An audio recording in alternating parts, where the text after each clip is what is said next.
Good afternoon, everyone. Welcome to our educational info webinar today on living well with myeloma for 25 years and the benefits of getting involved. My name is Gabriele Colasurdo. I'm the Manager of Education and Patient Services at Myeloma Canada. Before we get to our presentation, let's just go over a few things. So thanks to our sponsors for providing educational grants to help us make these webinars possible. So Amgen, Binding Site, BMS, Janssen, Takeda. Without their support, it wouldn't be possible to do these webinars. As you know, we've been doing a lot more webinars. A lot of the content that was supposed to be presented at our national conference in Montreal that was canceled or postponed, whichever way you want to look, you want to see it. We're bringing to you virtually. And so today's talk is one of those. But before we get to there, I just wanted to let you know about our upcoming webinars. So we've been doing these webinars pretty often, about one or even two per week since the beginning of the COVID-19 pandemic. And our next webinar that we have scheduled right now is in June. So June 23rd, we have telemedicine practical tips on how to prepare for appointments with Beth Wyman, who is a nurse practitioner in Cleveland.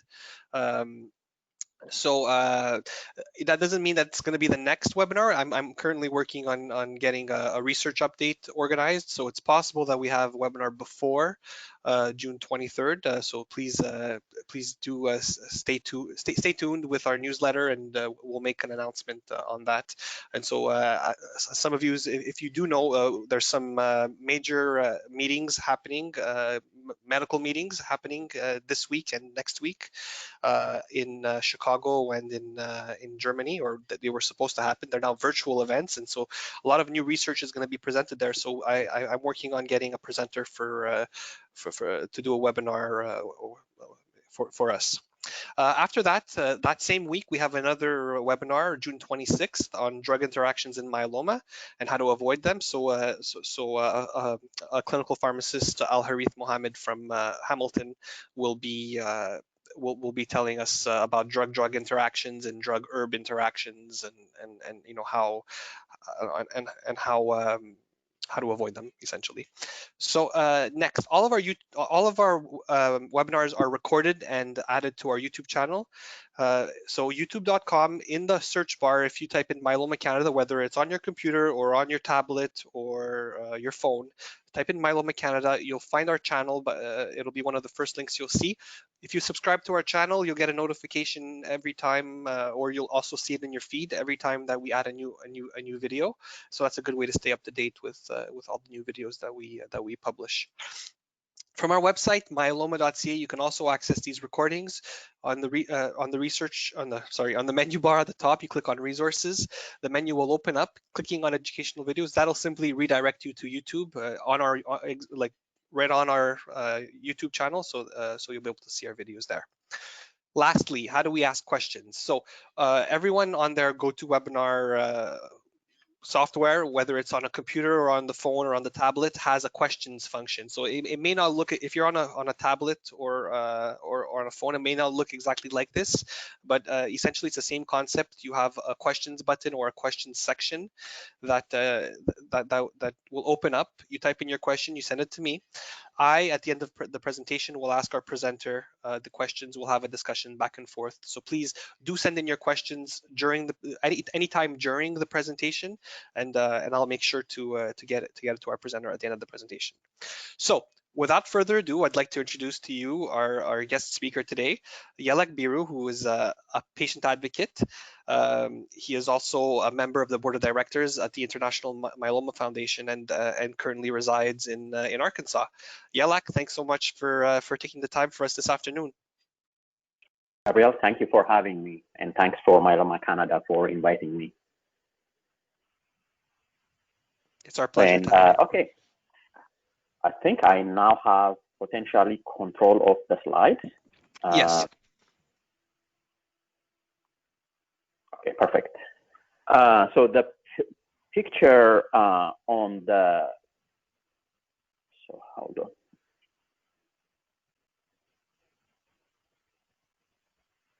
Okay, there it goes.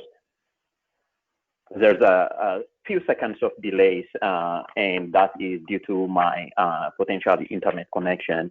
But this is a picture that I personally took to prove that I have been in Canada, and I do know Canada is not the 51st state of the United States. And there are actually differences on how healthcare is operated and behaves, availability of drugs and things like that in Canada and in here in the US. My thanks to the Myeloma Canada team. I know you guys are a small team, but you are a mighty team. You guys have done an outstanding job since you were humbly formed I call it humbly formed in 2005. To me, you are a model for building an effective advocacy organization for anything, not just for cancer. This is really a difficult time for a lot of people around the world, both here in the US, Canada, and other places. Not necessarily because of myeloma, but because of the COVID virus that we are all experiencing differently in different parts of the country. I believe yesterday here in the US, we passed the 100,000 people that died of COVID stage. And it really is important for us as myeloma patients to do whatever we can and to remain alive, because otherwise we will not be able to take advantage of all of the presentations that are coming from Myeloma Canada, but also for all of the innovations that have happened in the recent past and that are in the pipeline for myeloma patients. For those of you who have not seen Beth Feynman present, she's an outstanding presenter, and I'm glad she's coming after me, because after that, you guys will judge webinars or presentations at a different level than what you'll see here today. So when I get invited to attend a conference, training session, or a talk in general, I usually ask, is the speaker knowledgeable, and is the knowledge from theory or actual experience? While that equation or that question does not prevent me from attending the seminar, the talk, or the webinar, having hands-on experience, I believe, is important when somebody talks about any subject. For me, when I'm standing, or in this case, sitting in front of you and talking to you about how to live for as long as possible with the utmost quality of life possible with myeloma, it is based on my personal experience. It is my personal lessons learned over the course of my living with myeloma, and what I have seen my friends, my co-support group members live through this terrible disease for the last 25 years. I think there was a question somewhere on the Facebook page when they saw 25 years, somebody commented, my doctor told me, people with myeloma only live for 5 to 10 years. But I am a living proof that some people with the proper care and the proper treatment have the potential to live for, in my case, coming December will be 25 years. And I know there are some people on the call and friends I have that have lived actually close that 25 year already. But everybody's path is different. And what I'm hoping that you'll be able to get from this talk is how I have navigated and those 25 years, and how you potentially could incorporate those lessons in your own journey. But I call this 2020 my 50-50 year. This is half of my life I have now lived with myeloma, and it will also be 25 years since I was diagnosed with myeloma. I would rather live without cancer and not know on any of you, or not be on this presentation, but having myeloma, having cancer has allowed me relationships I could not have imagined existed, or I could not have imagined without that cancer.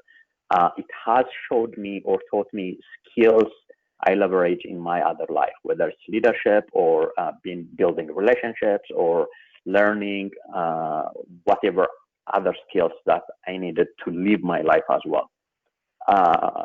The benefit of having myeloma is life is never boring. You don't know what tomorrow brings, or you don't know what the test that you took yesterday will say about you, and then how it changes the coming month, the coming year, or the rest of your life.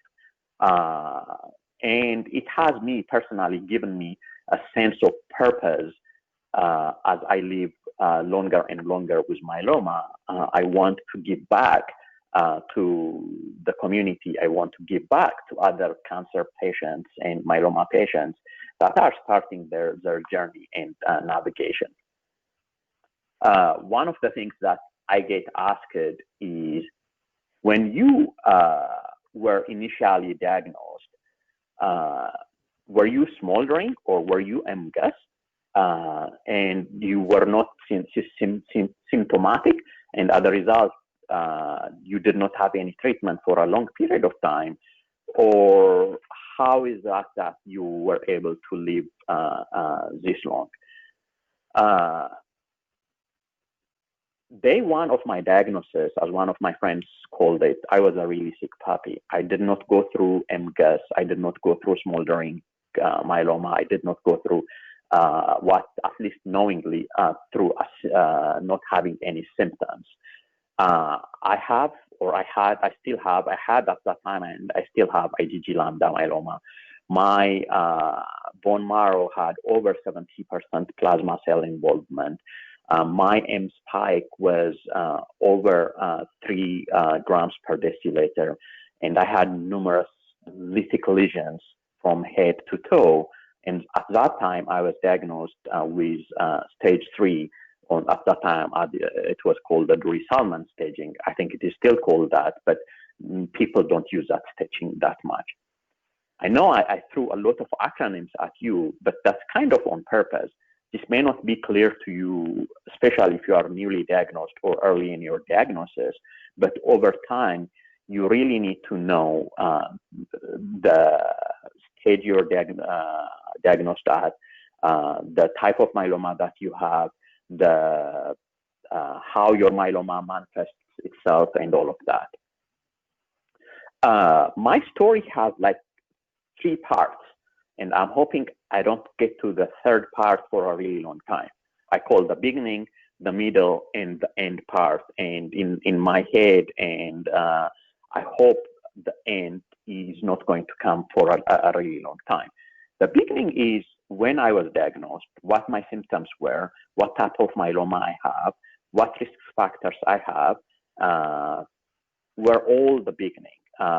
And when I was diagnosed at age 25 in 1995, there was no novel therapies available: thalidomide, Revlimid, Velcade, Ninlaro, Kyprolis, or any of the antibodies available at that time.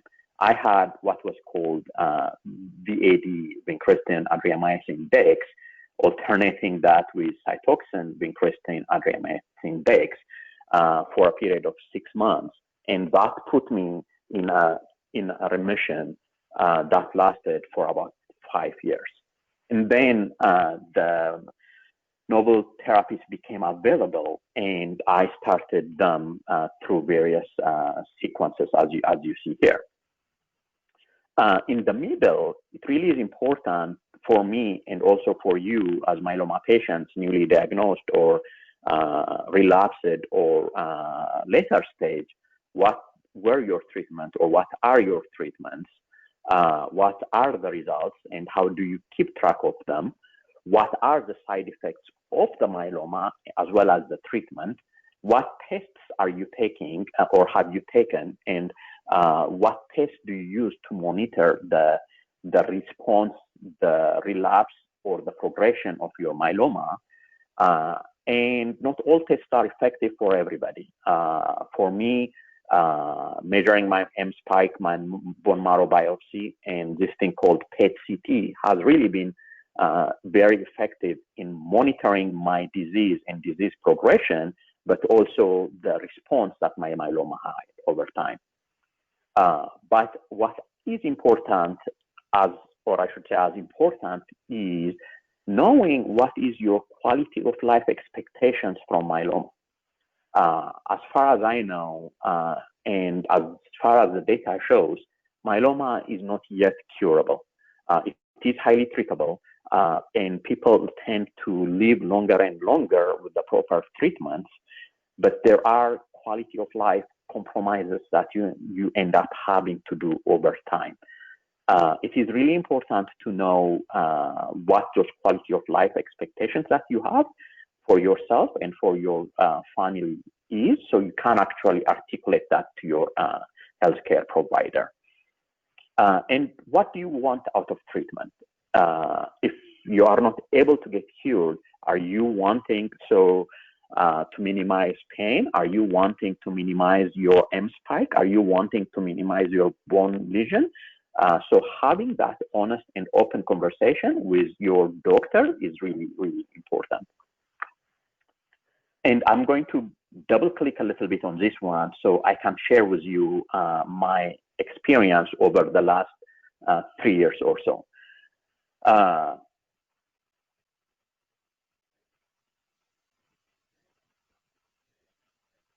My slide is not advancing yet. Hold on. Okay. So this is the story of my M spike since 2013. As you can see on the left-hand side, there it was 0. I was not on anything, and in the beginning of 2015, yeah, I started weekly Velcade. Weekly Velcade helped me stabilize the myeloma, and I went on twice a week Velcade for a period of time, at which time my M spike became undetectable, and I started on Nilaro maintenance. And in the middle of quarter 1 or quarter 2 of 2017, I stopped Nilaro maintenance for about a year. During that time, you see actually my M spike actually staying 0, but over time, increasing from 0 all the way up to 0.3 over a period of a year. So was stopping maintenance the smart thing to do for me? I don't know. If I stayed on maintenance, would my M spike have stayed 0 or suppressed? I don't know. The only way to know is to be able to clone me and have parallel somebody like me live next to me and have a different treatment. But looking back, would I have stayed longer on Nilaro maintenance? Potentially. But I wanted you to see the decisions that I made, and you can make your own decisions based on your situations. But then you see the graph going up and down over time, and my M spike going up to 0.4. And in July of 2019, I actually started, back up. When I started going, my M spike started going up in April of 2018. I actually went back on Nilaro, but it may be those scenarios where the cat is kind of out of the bag type of thing. My M spike didn't go back to 0. So in July, I started with daratumumab, pomalidomide, and Bex, and my M spike stabilized, but it was at 0.1 for about 6 months, and after about 6 months, it went back to 0. So since January timeframe of this year, December last year, January this year, my M spike has been at 0, and my PET scan has been clean. I'm very transparent in this because I want you to know that 25 years has its own ups and downs, and me, like anybody else, have to deal through decision making, compromises, and everything else. The second, the bottom slide you see is where I actually overlaid my M spike with free lambda light chain and free kappa light chain and the ratios. And you can actually see, for me, the free light chain test has been kind of pre-indicative of what is coming.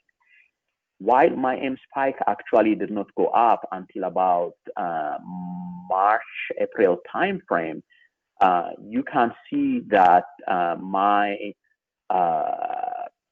ratio has been going down from way before I stopped the Nilaro maintenance. So that is why I say I don't know if I would have relapsed or would not have relapsed. If I stayed on Nilaro maintenance.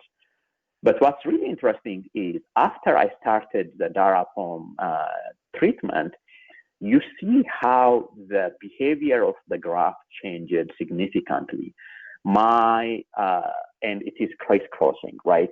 So this is why I think for me specifically, the free light ratio is indicative of what's to come from myeloma relapse perspective or myeloma treatment improvement perspective.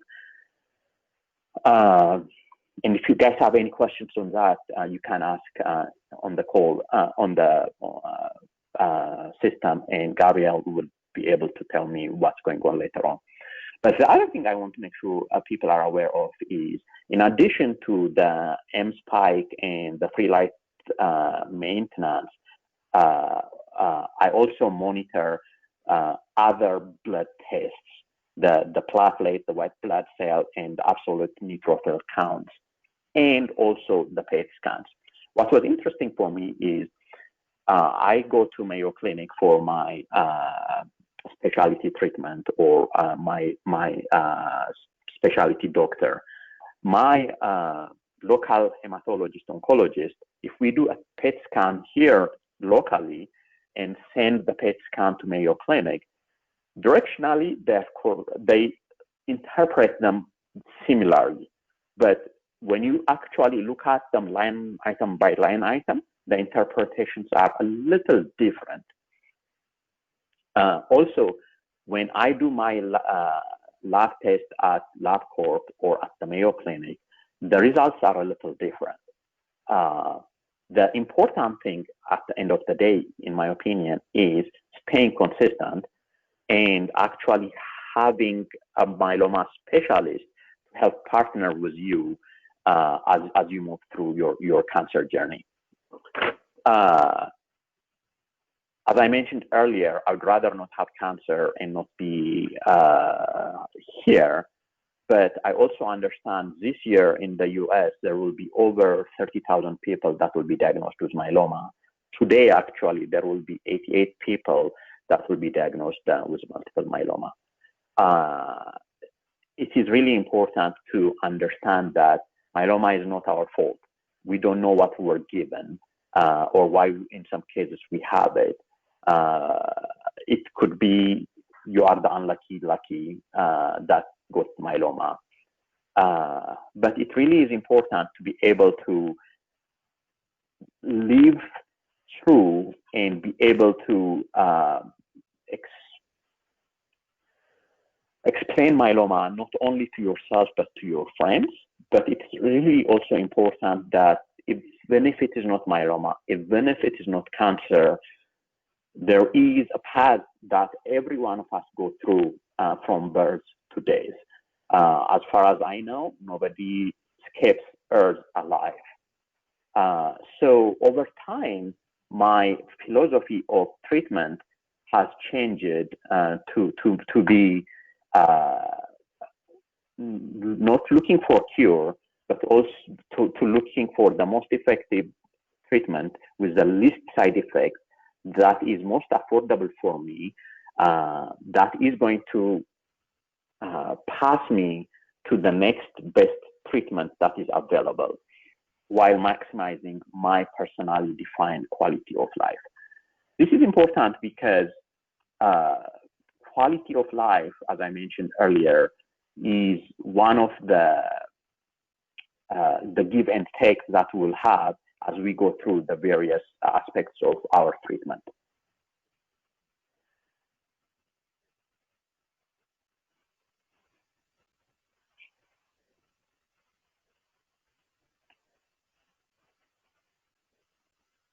I'm going to go ahead and build this slide. So the major thing that all of us encounter when we live with myeloma, or when we are told first we have myeloma, is fear. Fear of not taking a chance, fear of not being able to act quickly enough, fear of dying, fear of leaving somebody behind with unfinished business. But the question I think I continue to ask myself and the people I have a relations with as it relates to myeloma is, would our life be any different if we actually conquered fear? Would our work relationship phase be any different if we conquered that fear? And my answer for the most part is yes, because you can actually look at various different things that will help you and me live better. The physical aspect of it and dealing with myeloma is there and important, and the most that all of us focus on. But it is important not to forget the emotional and the mental aspect of living with myeloma, the spiritual aspect of living with myeloma. While I personally don't consider myself a very spiritual person, I consider my family to be very spiritual. So I outsource that spiritual guidance, spiritual portion of my equation to them, so they can also feel included and part of my myeloma treatment journey. When we talk of diagnosis, relapse, and the future of myeloma, there are three phases that we need to acknowledge and be able to prepare for all three phases simultaneously. If you are newly diagnosed, you are dealing with the crisis of responding to the myeloma. And while that is high priority in your mind, you need, and we all need to prepare for the middle stage or the transformation stage, where we need to understand the myeloma, where we need to partner with myeloma specialists, where we need to understand what all our options are, be able to live longer. But then there becomes a time where myeloma is what we are hearing more and more, the new normal, right? So these phases exist. They sometimes exist all at the same time, but we also need to acknowledge there is a formal transition from one to the other, and we need to know and understand and expect and anticipate those changes or those transitions as they happen.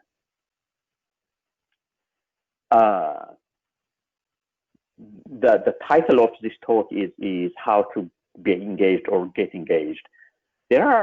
When we talk about engagement, there are many ways of being able to engage. The first one that comes to mind is the policy engagement. You can influence organizational or country policy about access. You can also engage around research and development. A lot of clinical trials are being designed here in the US, in Europe, and in Canada. And as a research advocate, you can actually be part of that research advocacy organization and actually influence what type of research the organization does and also how patient-centric that research is. You can also educate other people, like I'm doing here, sharing experiences online and virtually, but also in person through local support groups.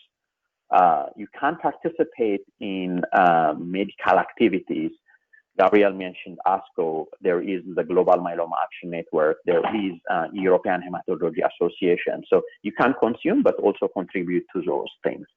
And you can advocate for access. If all treatments are not available in your country or in your province, you can actually become a very vocal voice and advocate in getting drugs and approved and paid for. But as important, I think, is you can also give back to Myeloma Canada or other local organizations in order to pay it forward, but also allow that organization to be able to give access to get access to those medicines. There was, as I mentioned earlier, not all of us live 25 years, but a lot of us live 25 years. You see me here on the bottom left-hand side, me with Yael from San Francisco, who is a few months ahead of me, but much older than me in that picture. But we have both been able to navigate the journey successfully while our journey has been different. Jim, on the middle side, has been living with myeloma for over 22 years now. When he found out that he had myeloma and the doctors gave him 2 to 3 years to live, he actually went out and got his tombstone created, and now he goes every year and cleans bird poop and dust off of that. And on the bottom right-hand corner, you see Aldo. You guys all know Aldo. Aldo is a co-founder of Myeloma Canada and one of the people really who's instrumental in making the trajectory of myeloma globally, not just in Canada, be different for myeloma patients. Aldo passed away, I believe, a little over a year ago. But his mission and his objective continues to live through Myeloma Canada and other advocates around the world. My cat is also another patient who lived for over 25 years with myeloma. So I give you these examples not to boast or anything like that, but to show you that there are patients who could live this long with myeloma, and there may be some things that you can do to live as much as they have with myeloma. But there are a few things you need to do in order to live this long with myeloma. Not everybody who says, I trust my doctor and I will let my doctor do the treatment is going to be able to live with myeloma as long as we have, in my opinion. You really need to be able to consult a myeloma expert if you want to live long with myeloma. It could be a phone consultation, it could be an email consultation, but you really need to have that consultation with your myeloma specialist. You really need to be able to communicate your quality of life needs, as I mentioned earlier. When appropriate, you really need to also seek clinical trials as part of your treatment, not just at the end of life, last ditch effort for clinical trials. All of us need to have plans when this drug fails or this combination of drug fails. What are we going to do next? What is our short-term plan and what is our long-term plan? We need to know what each of our individual myeloma defining events are. Is it bone lesion? Is it high M spike? Is it a PET scan that indicates that your myeloma has come back, or what type of myeloma you have? And we need to also be able to track our history over time and be able to explain it like I showed you earlier, because then you can ask your doctor, your myeloma expert, and your myeloma specialist to start personalizing treatment for you. But importantly, in my opinion, that's why I have it at the top, is being able to build the relationship is important. Not only with your myeloma specialist, but the myeloma team, as I mentioned earlier, as I will mention in a few minutes. But it is important that not everything that I have done or not everything that other people have done is not going to be applicable to you. You need to know you are one of a kind and you need to treat yourself as one of a kind in order to live as long as possible with the utmost quality of life possible with myeloma. I mentioned the relationship aspect of it. What that means to me is being able to take ownership. Ownership that you have cancer, I have cancer. Ownership that I'm going to work through whatever comes my way.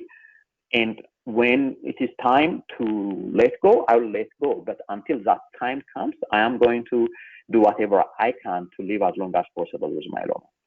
Building this survival team is important, and I'll show you who is part of my survival team in a few minutes, and myeloma specialists, as I mentioned. But building trust and accountability within your team is as important.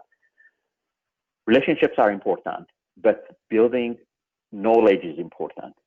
You have to educate yourself. If it is not yourself, your spouse, your caregiver, your family member, somebody needs to be educated enough within your tribe, for lack of a better word, to help you navigate your myeloma journey.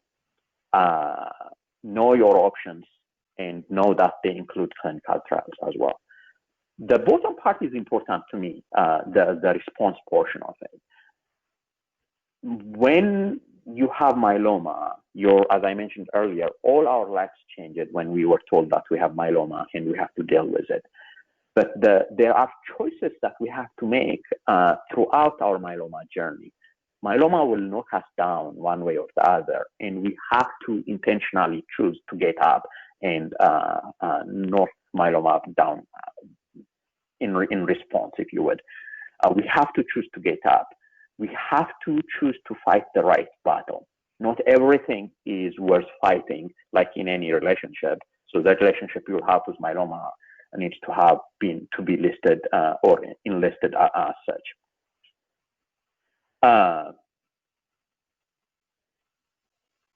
If you are early on living with myeloma, you need to decide how you tell others, how you are going to deal with myeloma, how your family or your children are going to deal with myeloma.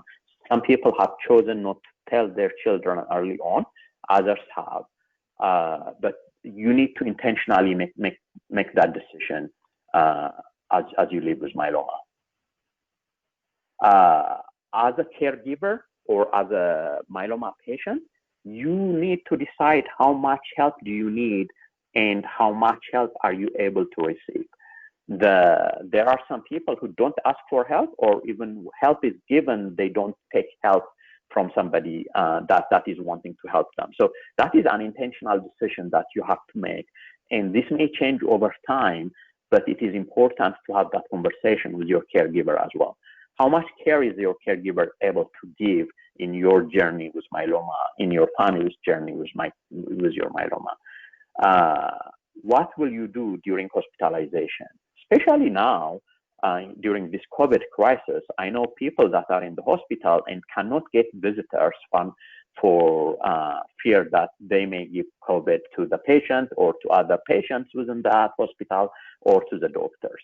So how are you going to deal with situations like that? And I think it really is important to manage those things early on. And how do you schedule around DEX days? A lot of us take DEX, and DEX makes a lot of us moody and or eat a lot, and our relationships need to be defined around DEX days as well. So what I'm stating here is maybe obvious, but we need to intentionally navigate it. Building a team is important as you live with myeloma longer, because your team that is not able to not just be really good individually, but your team that is really going to step up when there is a crisis. It is easy to navigate anything as in real life when you don't have a crisis, because you have options, you have times. But when you don't have time, when your local hematologist needs to work with your myeloma specialist, your cardiologist needs to intervene because of treatment side effects, or you need help from a pharma company or your insurance provider You really need to be able to ensure that you have the right team that is working on your behalf together. But as important is who is going to coordinate this care, because there is no script or there is no manual that says, in this case, the nurse coordinates. In this case, your local hematology coordinates. And information may be scattered through various systems, local doctors, local hospitals, and specialty hospitals. In my case, local hematologist, UT Southwestern, or Mayo Clinic, or in your case, it could be anywhere else, right? So being able to coordinate care is really important. But one of the things I get asked is also, why do I need a myeloma specialist? I really feel my local hematologist can do everything that he needs to do. It is important because when there is data, it is easy to create treatment for you and allow you to go or let you go through that treatment. But as your myeloma progresses, data becomes sparse and data changes into guidelines. Guidelines is like consensus made by organizations such as the International Myeloma Working Group that says, we don't have all the data, so we are going to lead the treatment based on these guidelines. But then guidelines also become sparse and scarce and unavailable at some point, and you really need to depend on the judgment of your doctor and your physician. At that time, it really is important to have a myeloma specialist that lives, breathes, and talks only myeloma. And the other reason is the myeloma equation has become very complex because of the approved drugs over the last 16, 17 years. So with approved drugs, the combinations become really important and or difficult to manage when you go from your first relapse, your second relapse, your third relapse, as drugs become available and get approved earlier and earlier in the treatment cycle.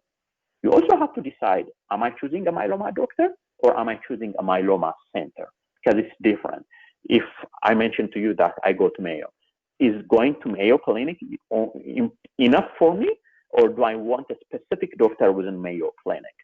And how do I deal with their biases? How do I deal with their ability or lack of ability to individualize treatments for me? Are they willing to teach me and my local hematologist how to navigate this journey? Does this person have the ability to text me or is willing to be contacted by me outside of normal business hours or business channels?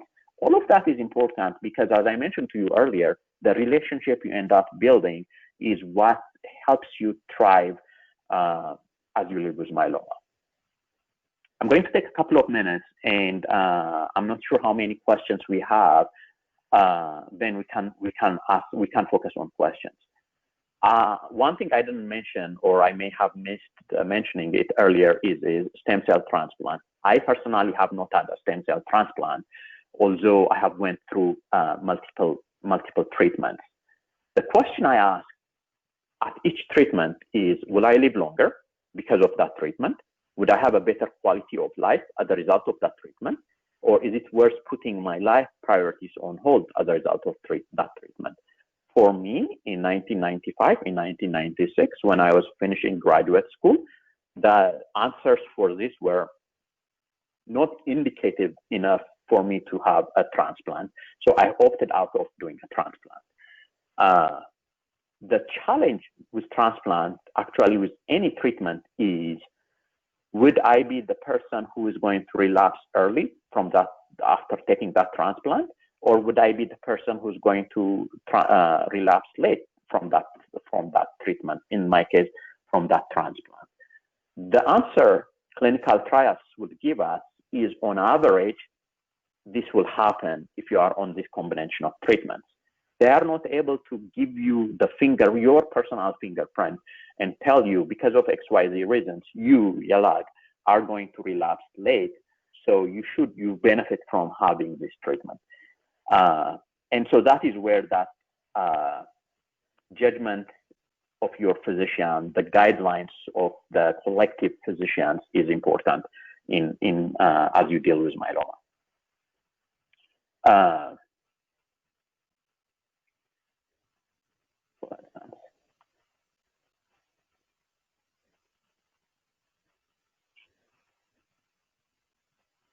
Okay, so I'm not sure why it's not building. It's building. Okay, here it is. The other thing I get asked is, how do you partner with your doctor as you manage the next best treatment? For me, there are a few things. Side effects are important, and I really want to understand not only what the doctors and the drug inserts say is the treatment side effect, but I also go on Smart Patients. I go on the IMF website. I go on Facebook and various other social media, and I ask and listen to what other people are experiencing side effects. For example, a lot of people talk about neuropathy, but very little people talk about cramps caused by daratumumab and daratumumab like drugs. I was prepared for that when I took daratumumab and I started getting cramps, because I actually read everything I could about daratumumab from social media sites. But one thing I want to make sure I balance is being alive to take the next drug, but also managing the quality of life, right? And making sure that as I go through this treatment, I have the means to be able to actually manage the cost of the treatment. So this is where it brings me to one of the final slides, which is being able to partner with your doctor is important. Being able to learn as much as you can about what you want is important. Being able to articulate your quality of need to your doctor is important. And there's this thing called shared decision-making model, or shared decision-making is important. So I'm trying to see, Gabriel, if we can actually navigate maybe towards one of the last slides. Do you want me to just advance the Yeah, go ahead, advance.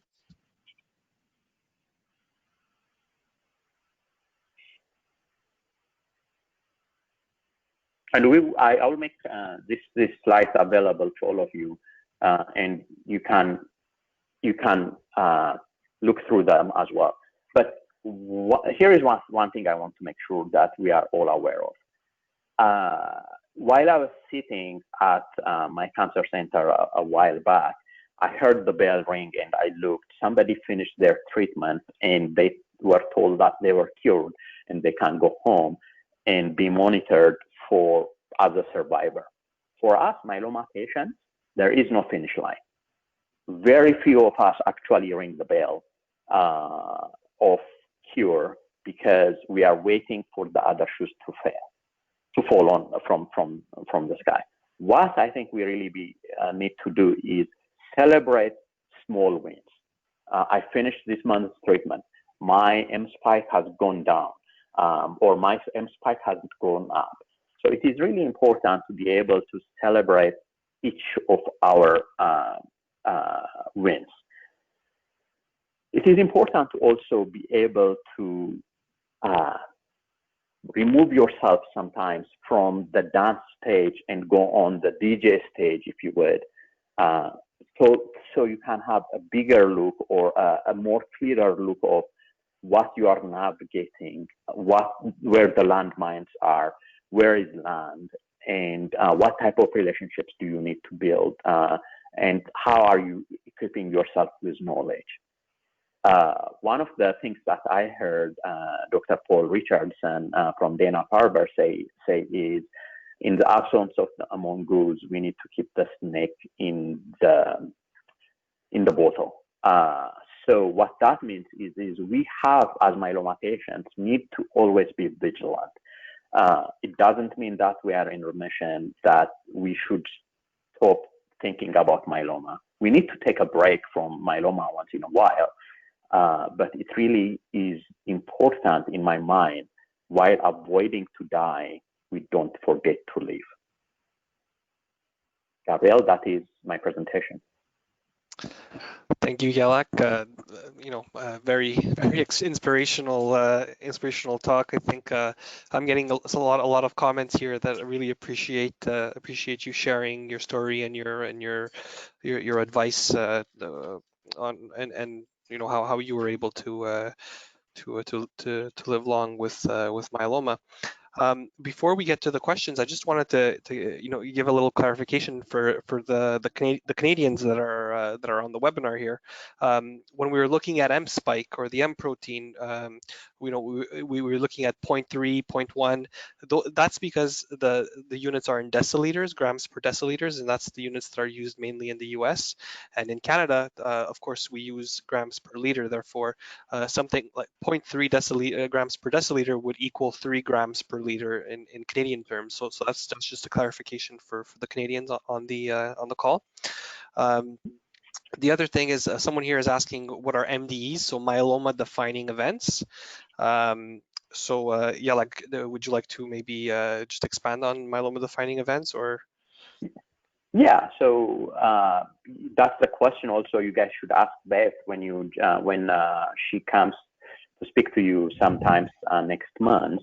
But myeloma defining events are, what are the features of your myeloma that your myeloma, quote unquote, is defined by? Is it some people don't have M spike, others do. For me, when my M spike is over 0.5, I start having a bone lesion. So I need to do whatever I can to keep it below 0.5. Some people show response or relapse on their PET scan. Others don't necessarily show that. But there is also this CRAB feature,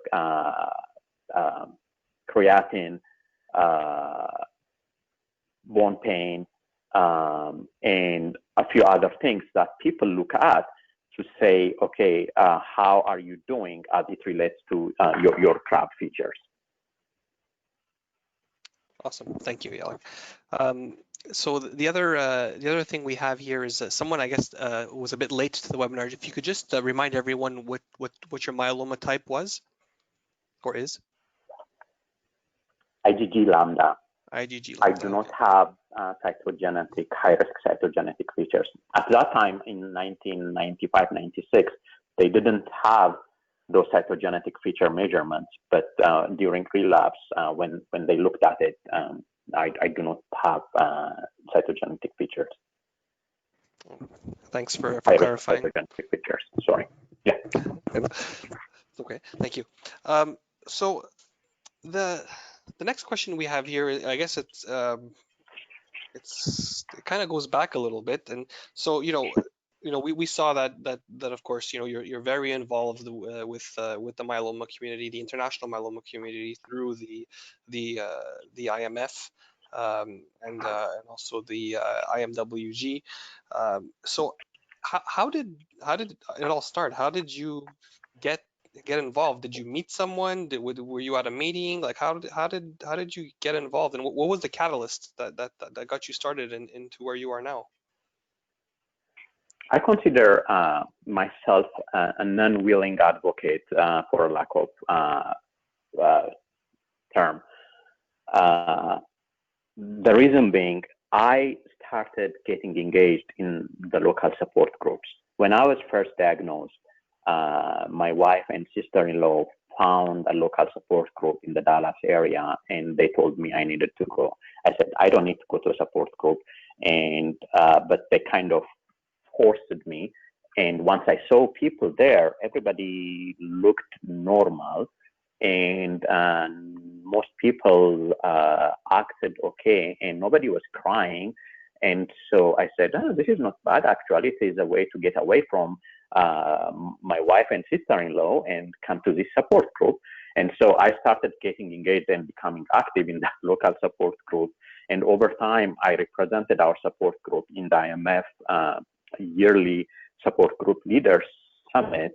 And through that, I started meeting people, and people like Jack Aiello, Jim O'Mell, my cat started looping me in conversations and helping me navigate and educate myself around myeloma. And that's how it started. And when Mike passed away, I reached out to Susie and Brian at the IMF, and I asked, what can I do? And they said, well, Mike was doing XYZ. Do you want to do XYZ at the board member? I said, yeah, I think I can do that.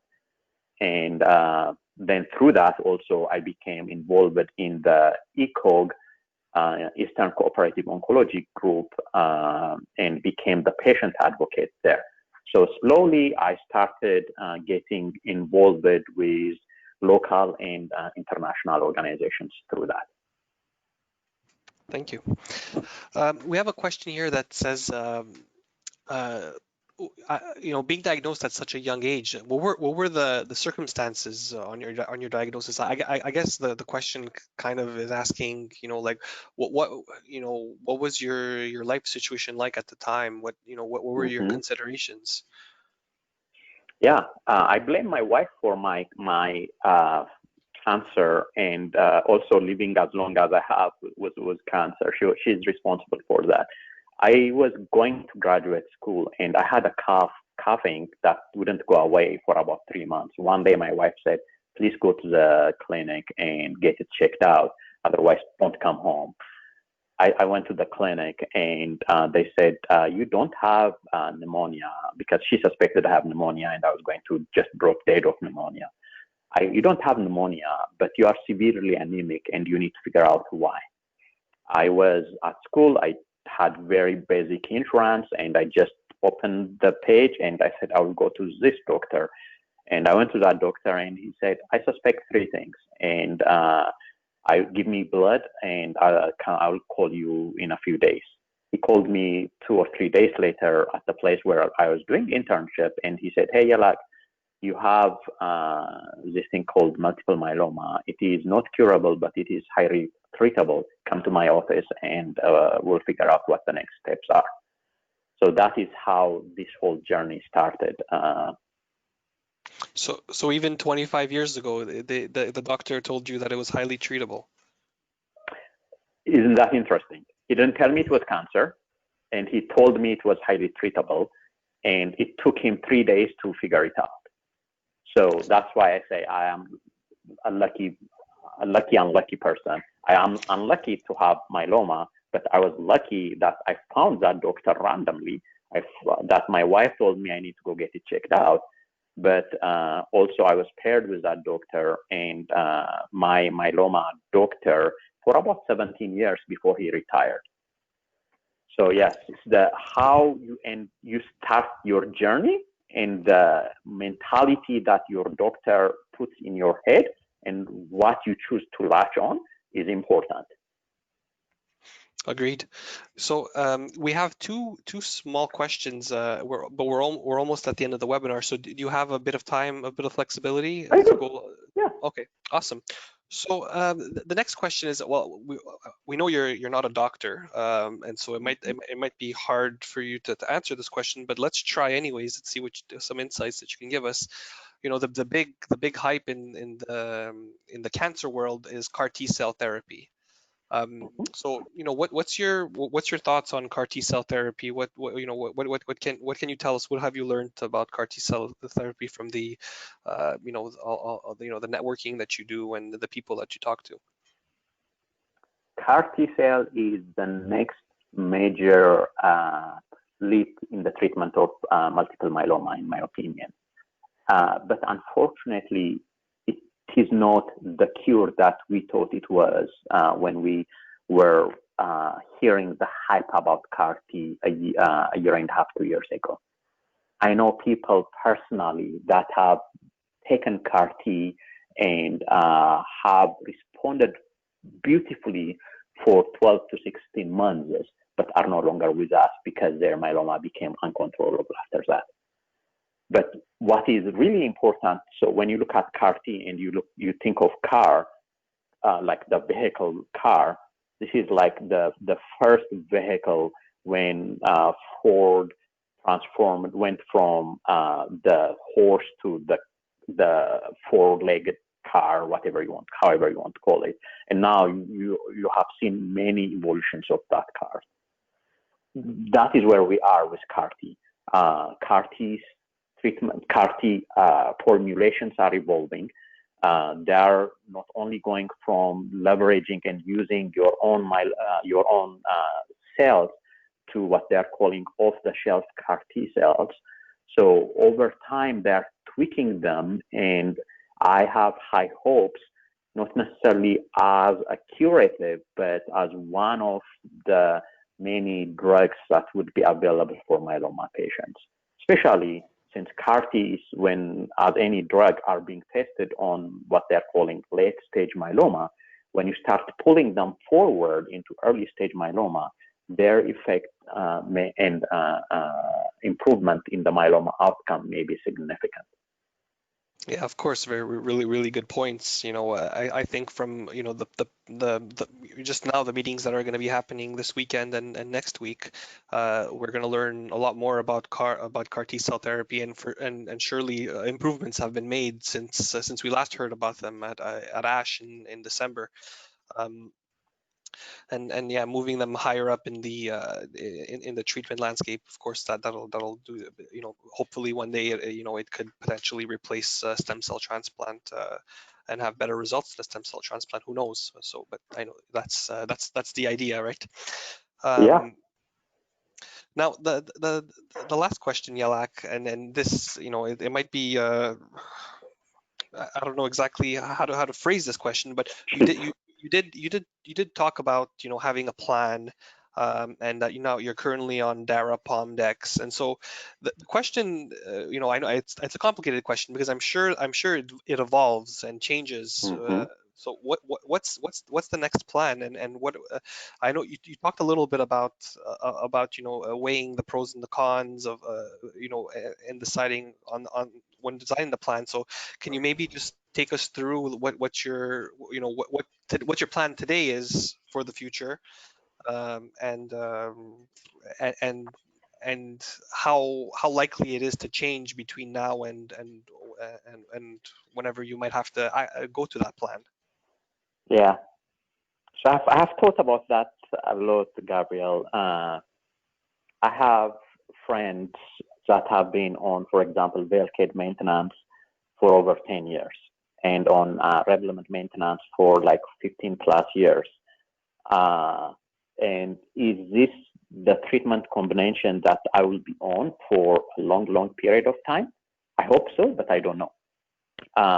When we went from my Ninlaro maintenance to Darapom-Dex, there were a couple of decisions my doctor helped me think through. One of them was being able to change a class of drugs, which was going from proteasome inhibitor to molecular antibody, right? That which Dara is. So he said he, in his mind, thought that was really important. We need to change one of the drugs that I was on. The second one was he wanted to give me, within the same class of drugs, something that I have not experienced before. So we went from Revlimid to Pomalyst. So could we have done differently, which is, could we have switched out the completely taken out the Pomalyst and left the Ninlaro or left the Velcade? Yes, we could. But the thinking there was I responded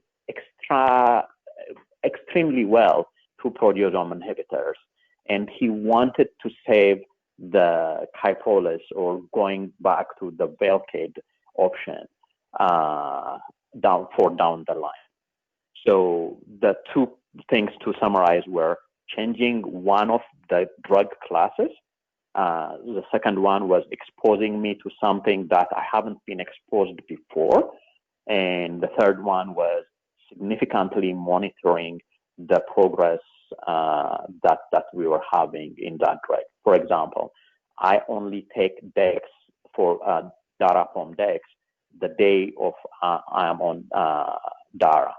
The other days, after 6 months, we have removed taking DARA.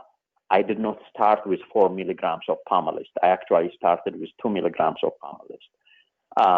We are now doing, instead of doing 21 days on, 7 days off, I'm doing, for Pomalyst, I'm doing 14 days on, 14 days off, in preparation for long-term treatment. But the next option is, there are drugs that will become available, the BCMA inhibitors, the CAR-Ts, and so the combination would become important. But that's why I needed to have that relationship with my myeloma specialist, and he knew I traveled multiple times a month and all that stuff when he was helping me navigate that journey. I may have avoided your answer, but I think I gave you the process that is important in thinking what should be your next change in your therapy. Yeah, no, definitely. You definitely answered the question. Thank you for sharing that process with us. While you were talking, we got one last question, if you don't mind doing this last question. And so this question, it's a question I get a lot, just this person just wants to know your experience with integrative treatment or naturopathic doctors. Is that something that you every once in a while use? Is it something you use often? If you could just expand a little bit on that. Yeah, that's actually a good. Can you go to? I have a slide on this, but yeah.